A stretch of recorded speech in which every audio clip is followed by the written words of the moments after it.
The PSP, man, I love this thing. Growing up, I was obsessed with technology. I wanted every new piece of tech that existed. I remember browsing YouTube and GameTrailers.com for hours. I could never get enough of the latest and greatest. I had a Game Boy and DS, which were amazing in their own right, but the PSP was different. When I got a PS2 all those years ago, little kid me had the deep desire to have console level experiences on the go. When the PSP was announced, I could not believe my eyes. The design of it was perfect, and the quality of the games was leagues ahead of any handheld at the time. But I'm getting ahead of myself. Or behind myself? You're here to know if it's worth playing in 2024. If you go on eBay, you can get a PSP for about $100, so I guess that is our main barometer. Is this thing worth giving a Benjamin in 2024? I'm here to tell you that the answer to that question is a resounding yes. Before I dive into the console itself, I think we have to analyze the market that the PSP exists for. Just as it was back in the day, it's not designed to replace your home console. The PSP is your go-to travel companion,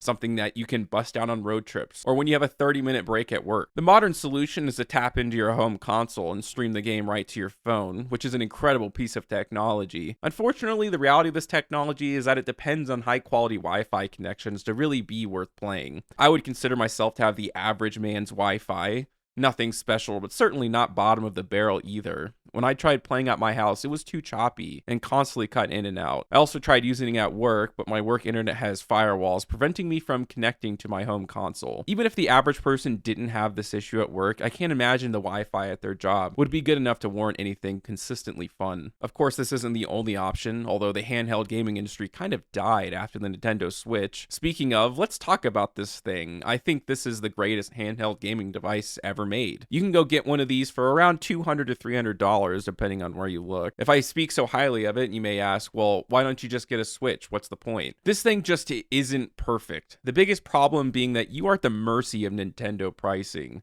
Like, why would I pay $20 for Resident Evil 4 in 2024? Skyrim is $60. Damn you, Todd Howard. I already pay for Nintendo Switch Online, and they are trying to charge me $60 to play N64 games.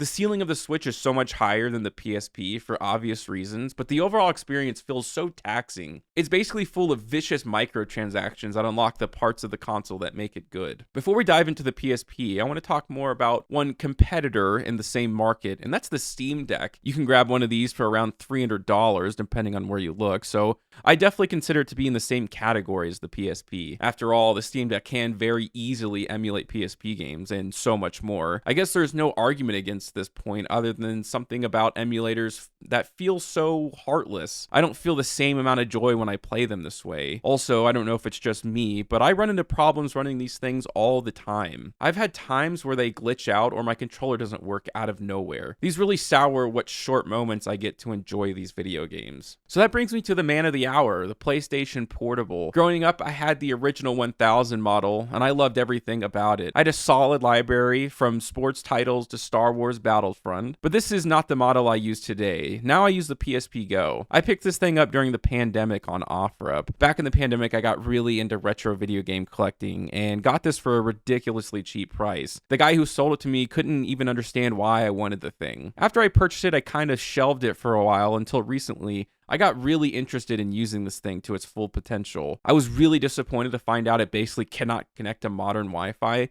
so I figured the thing was basically a brick. After doing some research online, I could not believe what you could do with this thing. Without going into too much detail, I found out you could port the best of the PSP library within minutes. As crazy as it sounds, it feels like the PSP Go is reaching its full potential in 2024. The ability to store the best of the best anywhere on the go with you is unbelievable. There is no BS with this thing. No updates, no real loading times. You will be playing the exact game that you want within seconds, every time without fail. It's not just PSP games, you can put a bevy of other kinds of games on this thing too. The PSP has a built-in PS1 emulator, and playing them on the go is the best way to experience them in my opinion. If the worst thing about these games is graphics, that's a compromise I'm willing to make. I know exactly what I'm getting into. The best that the PSP has to offer was not some cheap port of a game. They were designed for this game console in mind. The limited design space is what makes these game developers get so creative to make these games fun. Case in point is GTA Vice City Stories.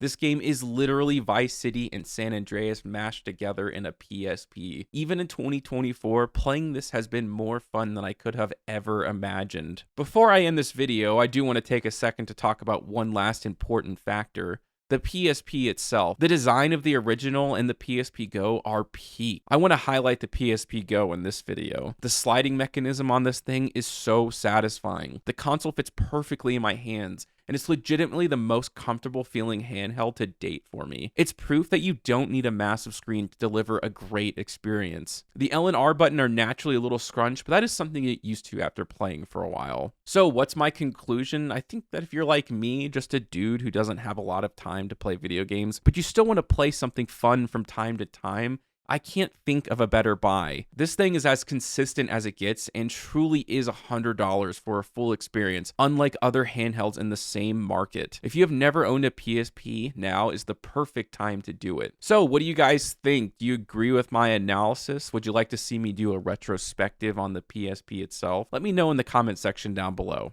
and I'll see you guys next time.